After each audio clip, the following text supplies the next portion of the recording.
Hi everyone, Kim from Yesterday's Tomorrows. I'm also with the Paint Couture creative team, and come and join me today while I use Paint Couture products to create a shabby chic look with this easel that I found at Michael's after the fall season was over, and I knew I could turn it into some beautiful shabby chic decor for my home. I'm just taking buttercream paint and I applied 2 coats. Now we're taking AB Studio's beautiful shabby chic looking paper and I'm scoring it on the back so I know where to cut it, so I know where it's going to fit into the center of this easel. So when I'm going to be applying this paper, I'm going to be using the Paint Couture Decoupage Medium in Shine. Now the Shine does not turn glossy. It gives you like a satin finish, which I love. So I applied the first coat of the Decoupage Medium down, putting my paper in there. Now I'm taking my little handy dandy tool, getting out any wrinkles and bubbles, and now I'm applying a second coat to the easel. All right, so while we're waiting for that to dry, we're going to take some iFlex products. Now this is the flower frame and the rosette molding, and I am going to be painting it in the color Candlelight. It's a really pretty color. It's a very antique-y looking color. And after I apply the coat of Candlelight, we are going to be using French Rose and the color Autumn Sage. Now the French Rose color is going to be going into the rosettes that are in the corner of the flower mold and into the rosette molding in the middle of it where the rose is centered.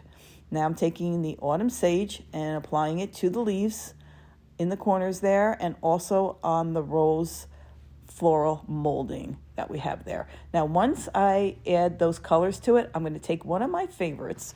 It's called Vintage Lace. Love it. And I'm applying it on top of the whole flower frame and my rose molding.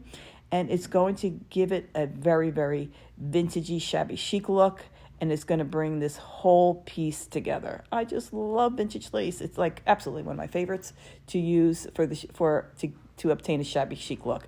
Now I just took a piece of paper from an old book and I downloaded a really pretty picture of a woman with some flowers, and I'm going to attach it to the back of the frame. Isn't that pretty? Now I love Type Bond Quick and Thick to apply my molds. There we go. I apply it to the back of the frame and to the rosette molding, and it's going to really make it stick really well. You don't have to worry about it falling off.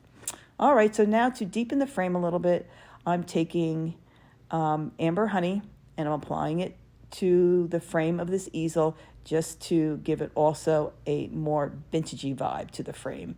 So you apply it and then you just take your baby wipe and you just wipe it off and keep on as much as you want or a little as you want. Now, of course, I'm just going to put into the aging ink in the color Cinnamon into the corners of the paper right there, also to give it a more aged look. Now to tie it all together, I'm taking the vintage lace and putting it on the frame. And that will tie it all together. And look how pretty that looks. Now, of course, it's not done yet. I need to make it look a little bit more fancy. So I am taking the aging ink in the color Spice Cinnamon, and I just took some a lettering stamp, and I'm applying it to, if you could see right there, I'm just applying it to the frame, and it just gives it a little bit more something to the frame, and I just think it's really pretty.